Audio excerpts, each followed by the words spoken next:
विष्टले गरे कि बालेनले गरे कि अर्को श्यामप्रसादले गरे कि को प्रसादले गरे यो सहायक कुरा हो। सिङ्गै देश एकताबद्ध भएर एक ढिक्का भएर हाम्रो राष्ट्रिय अखण्डता निमित्त चाहिँ एकताबद्ध भएर यसको बारेमा चाहिँ एक ठाउँमा उभिनुपर्छ। भारतसँग डाइलग गर्दा यहाँ सत्तापक्ष प्रतिपक्ष कोही पनि छैन। हामी नेपाली हौँ, नेपाली भएर भारतसँग हामीले वार्ता गर्नुपर्छ, भारतसँग हामी प्रस्तुत हुनुपर्छ। प्रतिपक्ष पक्ष काङ्ग्रेस माओवादी एमाले भएर प्रस्तुत भएर होइन कि सिङ्गै नेपाली भएर नेपाल राष्ट्रको अखण्डताको पक्षमा चाहिँ नेपाली भएर हामीले मुकाबिला गर्ने बित्तिकै भारत पछाडि हट्नुपर्छ। यसको विकल्प छैन। हामीले लिपुले, कालापानी लगायत सोस्ता, लिम्पियाधुरा लगायतको क्षेत्र आज प्राप्त गर्नका लागि यो कठिनाइ हाम्रो यो जमिनमा जुन प्रकारले इन्डियन सेनाहरूले परेड खेलेर बसिएको छ, प्रधानमन्त्री भारत जाँदाखेरि यो विषयको समेत एक शब्द उच्चारण गर्न सक्ने सामर्थ्य राख्नुहुन्न वर्तमान सरकार। त्यो हिम्मत राख्दैन, त्यो आँट राख्दैन। अनि अब त्यस्तो परिप्रेक्ष्यमा मैले भन्न खोजेको हिम्मत त गरेकै हो नि। यो हिम्मतको विषय मात्रै होइन, यी यस्ता विषयहरूमा कतिपय हेर्नुहोस् हामीले व्यवहारिक ढङ्गबाट समाधान दिन सक्ने गरी अगाडि बढ्नुपर्छ। समाधान दिन कति सक्छौँ भन्ने हिसाबले दिनुपर्छ। त्यसकारण अहिले हामीले कायम गरेको हाम्रो भूमिको रूपमा स्थापित भएको यो जमिन फिर्ता ल्याउने कुरा पहिलो शर्त हो। बालेनजी जति स्वतन्त्र हुनुहुन्छ त्यस्तै स्वच्छन्द हुन सबैलाई चाहिँ छुट छैन नि। यद्यपि उहाँले जुन स्पिरिटका साथ राख्नुभयो त्यो स्पिरिटलाई चाहिँ म कदर गर्छु। प्रधानमन्त्रीले यो पनि भन्नुभएको छ, तपाईँहरूले त्यसरी राख्दै जाने हो भने हाम्रो पनि संसद भवन नयाँ बन्दैछ, नयाँ संसद भवनमा ग्रेटर नेपालको नक्सा राखियो भने के हुन्छ भनेर प्रश्न गरिसक्नु भएको छ। 30 अर्ब रुपियाँ दिने भनेर जुन अर्थमन्त्रीसँग एउटा एक किसिमको एग्रिमेन्ट भएर सम्झौता भएर के विषयमा भन्नुभयो, के भन्नुभयो? प्रतिपक्षका योजनाहरूलाई चाहिँ 25 अर्ब रुपियाँ दिने भन्ने यो थाहा छैन। पहिलोपल्ट तपाईँको मुखबाट मैले सुन्न पाएँ। पहिलोपल्ट यो थाहा छैन। तपाईँले पहिलोपल्ट सुनाउँदै हुन्छ। हामीलाई प्रतिपक्षका नाममा यस प्रकारको भाग तपाईँले जे भन्नुभयो त्यसो गर्न खोजिएको हो भने पनि त्यो दुर्भाग्य हो। हाम्रो पार्टी यस्ता कुरा कुनै प्रकारका हिस्साहरूमा यस्तो प्रकारको गतिविधिमा संलग्न हुँदैन। नेकपा एमाले कुनै योजनामा बजेट माग्दैन। म बजेटका नाममा दुईटा तिनवटा योजनाका नाममा राष्ट्रका यी ज्वलन्त इस्युहरू हामीले जसरी उठाएका छौँ यस्ता विषयमा हामी जोडिँदैनौँ। काठमाडौँ महानगरको मेयरले चाहिँ अहिले आफ्नो सचिवालयमा ग्रेटर नेपालको नक्सा राख्नुभएछ। जसरी भारतले चाहिँ सांस्कृतिक नक्सा भनेर हिजो जमानाको नक्सा, पुरानो नक्सा जसरी राखेको थियो त्यसरी नै राख्नुभएछ। यसलाई कसरी लिरमा आएको छ तपाईँहरू मान्ने हो? होइन, अब राज्य भए पछाडि सस्तो लोकप्रियताका लागि मात्रै काम गर्न हुँदैन। राज्यले त सार्थक निष्कर्ष निक्लिने गरिकन कदमहरू अगाडि बढाउनुपर्छ। अब बालेनजी जति स्वतन्त्र हुनुहुन्छ त्यस्तै स्वच्छन्द हुन सबैलाई चाहिँ छुट छैन नि। यद्यपि उहाँले जुन स्पिरिटका साथ राख्नुभयो त्यो स्पिरिटलाई चाहिँ म कदर गर्छु। तर राज्य हुनुको नाताले फेरि राज्यले आफ्ना पालना गर्नुपर्ने राष्ट्रिय अन्तर्राष्ट्रिय सबै प्रकारका चाहिँ विधि मूल्य मान्यताहरूलाई परिपालना गर्नुपर्छ। सम्माननीय प्रधानमन्त्रीज्यूले उहाँहरूले राख्नुभएको नक्साका बारेमा गम्भीरतापूर्वक भारत भ्रमणका बेलामै राखिसक्नु भएको छ र उहाँहरूले सांस्कृतिक नक्सा हो भन्नुभएको छ। हामीले त्यसलाई मानेका छैनौँ र प्रधानमन्त्रीले यो पनि भन्नुभएको छ, तपाईँहरूले त्यसरी राख्दै जाने हो भने हाम्रो पनि संसद भवन नयाँ बन्दैछ, नयाँ संसद भवनमा ग्रेटर नेपालको नक्सा राखियो भने के हुन्छ भनेर प्रश्न गरिसक्नु भएको छ। त्यसैले यसलाई आपसी समझदारी, आपसी संवादका माध्यमबाट एउटा निकास निकाल्नुपर्छ। तर खुला चुनौती दिनुभयो भारतलाई भनेर जुन व्याख्या र विश्लेषण भएको छ नि, मेयर बालेन्द्रले भारतलाई अब संसदले चाहिँ चुक्क बोल्न नसकिरहेको स्थितिमा, सरकारले बोल्न नसकिरहेको स्थितिमा एउटा मेयरले एउटा पालिका कसले भने तपाईँलाई चुक्क बोलाएन? कसले भने ल भन्नु त मलाई? कसले बोलेको छैन? यत्र सांसद हामी सबै जिउँदैछौँ, हामीले बोले होइन? हामीले बोल्या चाहिँ केही नहुने, बालेनले नक्सा राखे मात्रै हो नि, कसले भने तपाईँलाई नबोल्या भनेर? ल भन्नु त मलाई। यत्र जिउँदा सांसद दिनकै बोलिरहेका छौँ हामी। प्रधानमन्त्रीले भारतमा गएर मोदीसँग कुरा गरेर आउनुभयो, चुइक्क नबोल्या भन्न मिल्छ? तपाईँहरूले बङ्गियाको कुरा त्यो कुरा होइन, फिर्ता लिनुहोस् तपाईँ। हामी बोलिराखेका छौँ, जिउँदैछौँ, भनिराखेका छौँ। प्रधानमन्त्रीले गएर त्यहाँ भन्नुभएको छ, तथ्याङ्कलाई यो तथ्याङ्कलाई मोड्नु हुँदैन, पहिला कुरा त्यो सच्याउनु। एउटा कुरा चाहिँ के भयो भने अहिले भर्खरै उहाँले बालेनले राख्नुभयो, त्यस्तै हर्क साम्पाङले पनि धरानका मेयर हर्क साम्पाङले पनि भन्नुभएको छ म पनि मेरो कार्यकक्षमा यसै गरी चाहिँ ग्रेटर नेपालको नक्सा राख्छु भनेर। नेपाली काङ्ग्रेसका महामन्त्री गगन थापा पनि बोल्नुभयो, तपाईँले पनि भन्नुभयो हामी कहाँ बोलेका छैनौँ र भनेर। तर जति सशक्त रूपले राख्नु पर्थ्यो त्यो हिसाबले चाहिँ भारत भ्रमणमै निस्किन लाग्दा फेरि ठ्याक्क प्रधानमन्त्रीको भारत भ्रमण नै हुन लाग्दा त्यो भयो। र इन्डियाले के भनौँ भने इन्डियाका विदेश सचिवले नेपाल र बङ्गलादेशले बुझिसक्यो, अब पाकिस्तानले बुझ्न बाँकी छ हाम्रो नक्सा के हो, सांस्कृतिक हो। यदि सांस्कृतिक हो भने हाम्रो पनि त सांस्कृतिकै हो भनेर राखौँ न त। के फरक वास्तवमा भारतले नचाहिने काम गर्यो। भारतको काम सर्वथा गलत छ, किनभने अब आज त टेक्नोलोजीमा प्रतिस्पर्धा गर्ने, मुद्रामा प्रतिस्पर्धा गर्ने, समृद्धिमा प्रतिस्पर्धा गर्ने यहाँ पुगेको छ नि संसार। हिजोको जस्तो चाहिँ गोला बारुद तोप बर्साएर विश्वयुद्ध गर्ने जमानामा छैन नि। जसले प्रविधिमा राम्रो विकास गर्न सक्यो, जसले आर्थिक हिसाबले समृद्धि हासिल गर्न सक्यो, उसैको प्रगति छ आज संसारमा।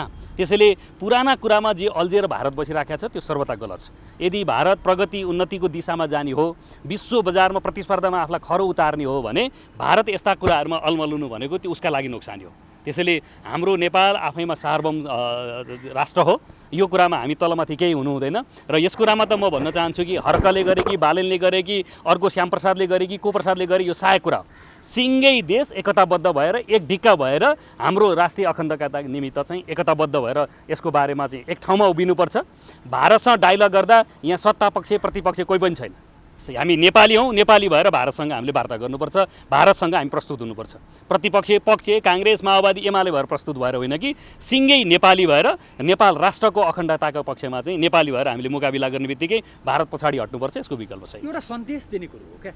भारतले जुन सन्देश दियो, काउन्टर सन्देश भन्ने के भन्ने, यद्यपि हामी त्यो फिर्ता गर्न सक्ने अवस्था गर्नुपर्ने हो कि होइन त्यो त्यो फरक कुरा हो। किनभने हामीले एउटा समझदारी गरिसक्यौँ होइन, बहस भन्दा पनि त्यो समझदारी भइसक्यो, त्यो अगाडि बढिसक्यो होइन।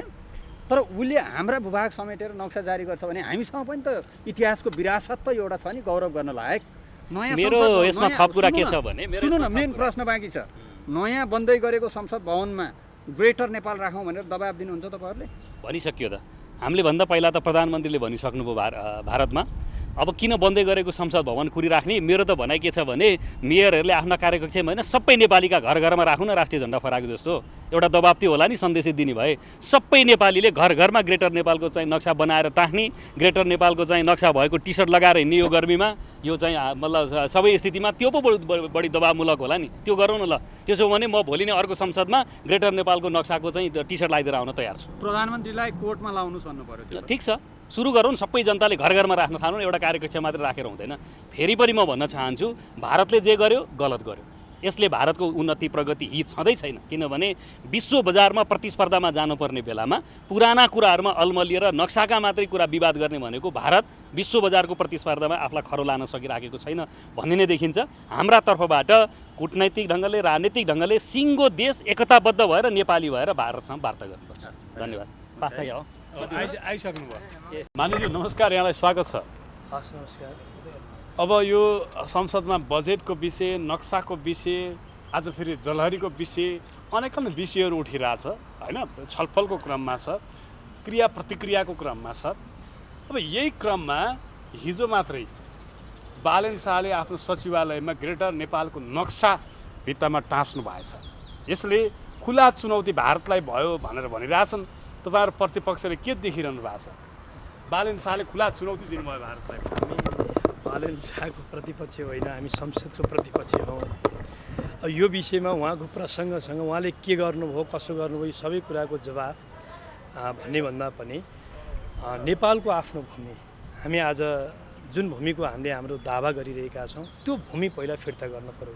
यसलाई अनावश्यक विषयान्तर पनि गरेर जानु हुँदैन। त्यसकारण पहिलो कुरा हो, हिजो हाम्रो वास्तव पूर्वमा चाहिँ टिस्टा, पश्चिममा काँक्रासम्मको नेपालको भूमि हो। यो विशाल नेपाल हो, ग्रेटर नेपाल हो। यो भूमिको बारेमा अनवरत रूपमा नेपालका हाम्रा हिजो अग्रजहरूले रगत पसिना बगाएर त्यो एउटा चाहिँ बचाएको हाम्रो भूभाग हो। त्यो भूभागको पक्षमा नेपालले आफ्नो अडान, आफ्नो पक्षमा दृढताका साथ राखिएको कुरामा दुई मत भएन। तथापि पनि आज हामी जुन बााउन्ड्रीमा छौँ त्यो बााउन्ड्रीका अतिरिक्त हामीले लिपुले, कालापानी लगायत सोस्ता, लिम्पियाधुरा लगायतको क्षेत्र आज प्राप्त गर्नका लागि यो कठिनाइ हाम्रो यो जमिनमा जुन प्रकारले इन्डियन सेनाहरूले परेड खेलेर बसिएको छ। प्रधानमन्त्री भारत जाँदाखेरि यो विषयको समेत एक शब्द उच्चारण गर्न सक्ने सामर्थ्य राख्नुहुन्न। वर्तमान सरकार त्यो हिम्मत राख्दैन, त्यो आँट राख्दैन। अनि अब त्यस्तो परिप्रेक्ष्यमा बालेन शाहले ग्रेटर नेपालको मैले भन्न खोजेको हिम्मत त गरेकै हो नि। यो हिम्मतको विषय मात्रै होइन, यी यस्ता विषयहरूमा कतिपय हेर्नुहोस् हामीले व्यवहारिक ढङ्गबाट समाधान दिन सक्ने गरी अगाडि बढ्नुपर्छ। समाधान दिन कति सक्छौँ भन्ने हिसाबले दिनुपर्छ। त्यसकारण अहिले हामीले कायम गरेको हाम्रो भूमिको रूपमा स्थापित भएको यो जमिन फिर्ता ल्याउने कुरा पहिलो शर्त हो। त्यसपछि हाम्रो ग्रेटर नेपालको हाम्रो हिजोको जमिन त्यहाँभन्दा पछि अतिरिक्त प्राप्त गर्दै जाने कुरा हामीले त्यसलाई अभियानका रूपमा राष्ट्रिय एउटा सङ्कल्प गरेर अगाडि बढ्ने कुरा त्यो अझ व्यवहारिक हुन्छ। त्यसकारण मेरो हार्दिकताका साथ आग्रह छ, लिपुले कालापानी मात्रै होइन, हाम्रा सीमा क्षेत्रका कयौँ 10 गजा क्षेत्रमा आज पनि भारतीय पक्षले विभिन्न प्रकारका भौतिक संरचनाहरू बनाइरहेको छ। आफूलाई जेठो दाइ ठान्ने, नेपाललाई कान्छो भाइ ठान्ने, जे खालको कतिपय अवस्थामा छिमेकी देशबाट यस प्रकारको दादागिरी र हेपाई हामीले सहिरहनु परेको छ।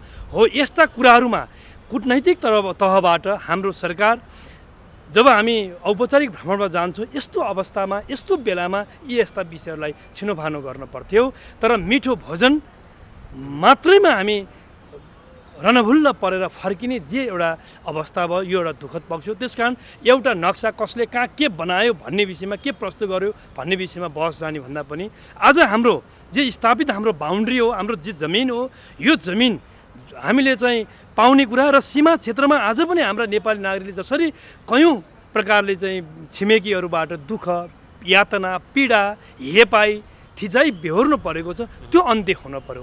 आज हामी सबैलाई थाहा छ, गोविन्द गौतमको मृत्यु भयो भारतीय सेनाका कारणले गर्दा, धामीजीको जयसिंह धामीको मृत्यु भयो भारतीय सेनाका कारणले गर्दा। त्यो विषयमा उच्चारण गरिँदैन। हामीलाई हो, हाम्रो नेपाली जनताहरूले, नेपाली युवाहरूले सीमा क्षेत्रमा भोग्नु परेको यो समस्या पहिला समाधान गर्ने कुरा, त्यो सीमा क्षेत्रमा जुन प्रकारले जमिन डुबानमा परेको छ, त्यो डुबान यो समस्या हल गर्ने कुरा, यो कुरा प्रधान हो। यस हिसाबले जानुपर्छ लाग्छ। कुराहरूलाई प्रधानमन्त्रीलाई जवाबदायी बनाउने, प्रधानमन्त्रीलाई घचघच्याउने, प्रधानमन्त्रीलाई चाहिँ सूचित गर्ने जिम्मेवारी त तपाईँहरूको पनि हो। हामीले गर्यौँ नि, सदनबाट गर्दा प्रधानमन्त्रीले चन्द्र ढकालले चाहिँ केबल कार उद्घाटन गर्न हिजो बुटोल लिएर जानुभयो, अस्ति गैँडाकोट लिएर जानुभयो। व्यवसायीहरूको चाहिँ फन्दामा हुनुहुन्छ आज प्रधानमन्त्री, तपाईँहरूले किन व्यवसायीहरूको फन्दाबाट बाहिर निस्किनु पर्यो भनेर किन भन्न सक्नु भएको छैन? तपाईँले धेरै राम्रो प्रश्न गर्नुभयो। हामीले यो सरकार जननिर्वाचित यो संसदले निर्माण गरेको सरकार हो। यो सरकार हाम्रो संविधान बमोजिम संसदप्रति उत्तरदायी हुनुपर्छ, संसदप्रति, देशप्रति, राष्ट्रहितप्रति। प्लिज म भन्दैछु, देशप्रति जवाफदेही हुनुपर्छ भनेर संसदमा विषय राख्दा, राष्ट्रहितको विषय राख्दा तपाईँ स्वयं हो हामीलाई प्रश्न गर्ने, तपाईँ संसद अवरुद्ध गर्ने, प्रधानमन्त्रीलाई बोल्न नदिने भन्ने महामहिम पत्रकारज्यू नै यहाँ हो। म यहाँलाई प्रतिप्रश्न गर्न चाहन्छु कि हामीले सदनमा यो विषय उठाएका थिएनौँ, जनताको तर्फबाट हामीले खबरदारी गरेका थिएनौँ। आज यति धेरै समस्या छ, यति धेरै महँगी छ, कालो बजारी छ, अर्थतन्त्रका सारा पक्षहरू डामाडोल छन्, सबै तहस नहस हुने अवस्था छ। 6 महिनामा एउटा कोही नयाँ युवाले रोजगारी पाउने स्थिति बनेको छैन। सबै कम्पनीहरू, त्यहाँ भएका कर्मचारीहरू एकपछि अर्को हटाउँदै जाने अवस्था छ। एउटा व्यावसायिक वातावरण बनेको छैन, लगानीको वातावरण बनेको छैन। व्यवसायीहरू आज चरम समस्यामा परेको छ, किसानहरूको समस्या हेर्नुहोस् त्यस प्रकारको छ। एउटा तपाईँलाई सिम्पल आग्रह गरौँ सरकारलाई, यो सदन मार्फत यहाँका करिब 100 जनाभन्दा बढी, म लगायत 100 जनाभन्दा बढी मान्यले करिब 13,000 भन्दा बढी गाईहरूको मृत्यु भइसक्यो लम्पी स्किन रोगबाट। 1 लाखभन्दा बढी सङ्क्रमित भइसक्यो। यो यस्ता विषयमा सरकार कानमा तेल हालेर बसेको छ। कृषि मन्त्री सदनमा हामी कहिले देख्दैनौँ, हाई काटेर बस्नु भएको छ। मन्त्रालयको मन्त्रीको गाडी झन्डा हल्लाउँदै उहाँ कहाँ उद्घाटन, यो पक्ष म टुङ्ग्याउन चाहन्छु। त्यसकारण आज प्रधानमन्त्रीको ध्यान पनि के छ भने जनताको विषयमा होइन, देशको विषयमा होइन, देश हितको विषयमा होइन, विदेशी प्रभुहरू रिजाउने, सत्ता टिकाउने अनि व्यक्तिका पछि लागेर राम्रो हो। कतिपय उद्योग व्यवसायहरूको कामलाई प्रमोट गर्नुपर्छ र सरकारको ध्यान कहाँ केन्द्रित हुनुपर्छ। सरकारको ध्यान मुख्य विषयमा छैन। आज त्यति मात्रै होइन, 1 नम्बर प्रदेशमा जुन खालको जानुपर्छ, सुन्नु न, उहाँ पनि जानु पर्ला, बहालवाला प्रधानमन्त्री जानुपर्छ। यसमा कुनै धेरै आपत्ति टिप्पणीको विषय होइन। तर आज मुलुकको प्रधान विषयहरू के हुन्?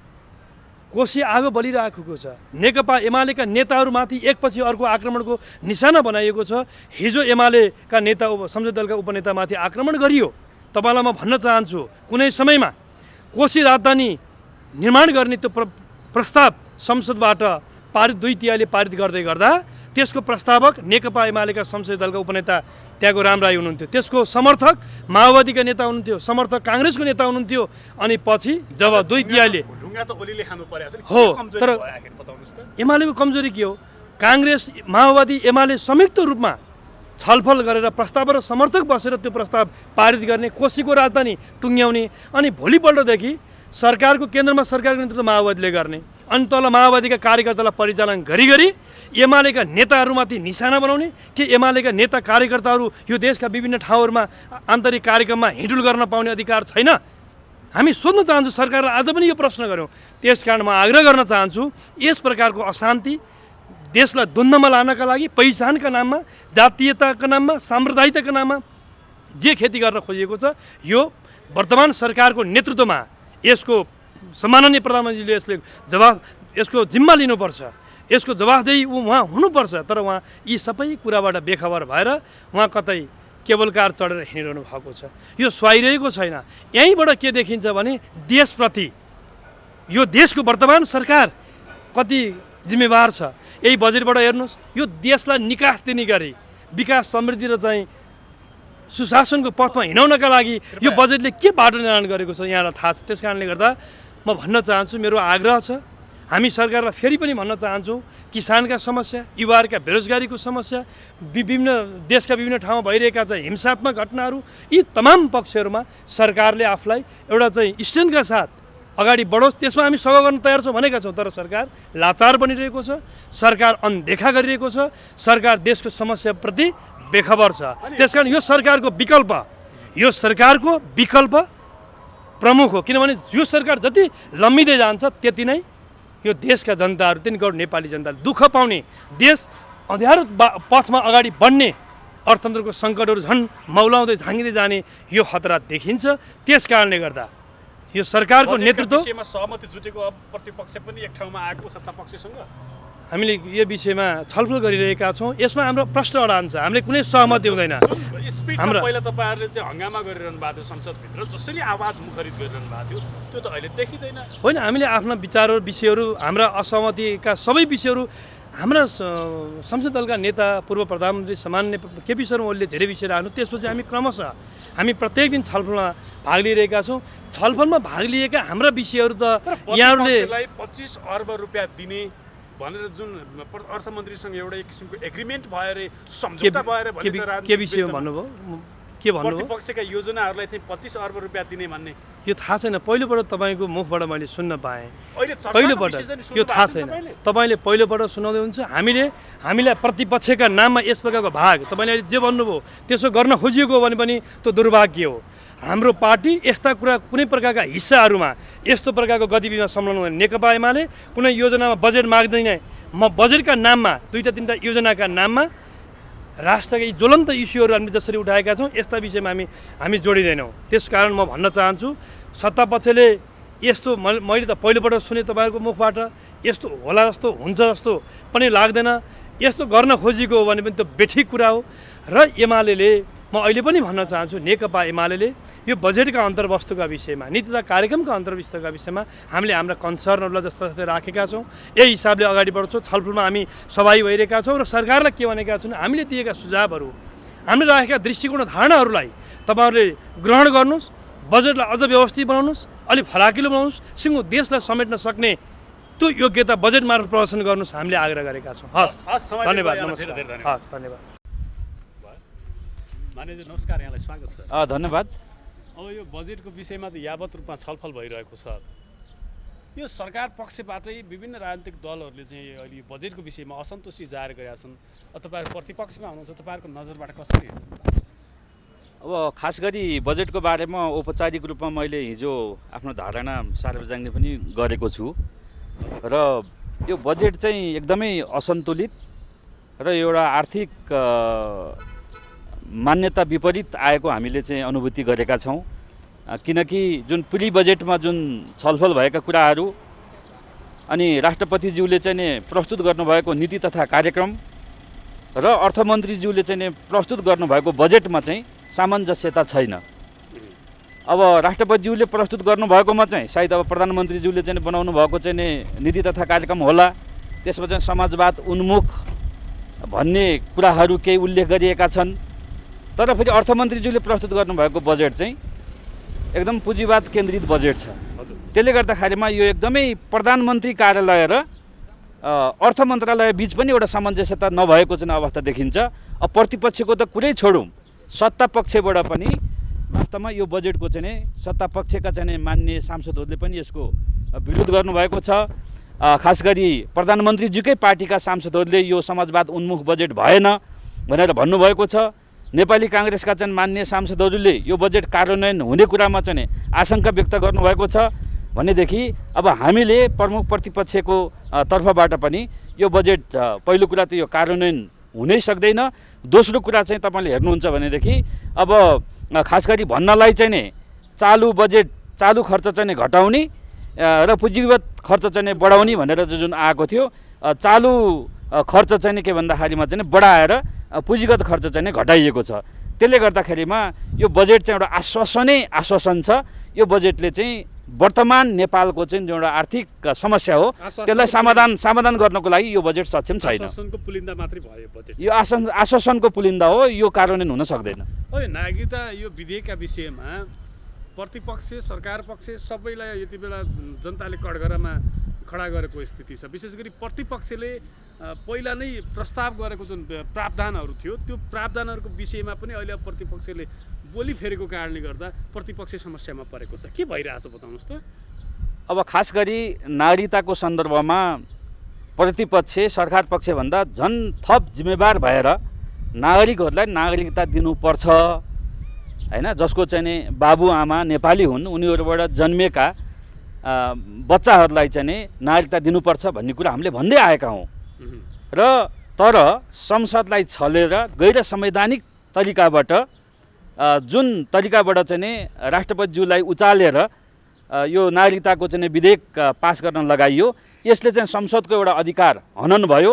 र यदि यो नागरिकता विधेयक चाहिँ संसदमा ल्याएर छलफल गरेको भए अहिले तराई मधेसका जसले नागरिकता पाउन पर्ने उहाँहरूको हातमा नागरिकता भइसक्थ्यो।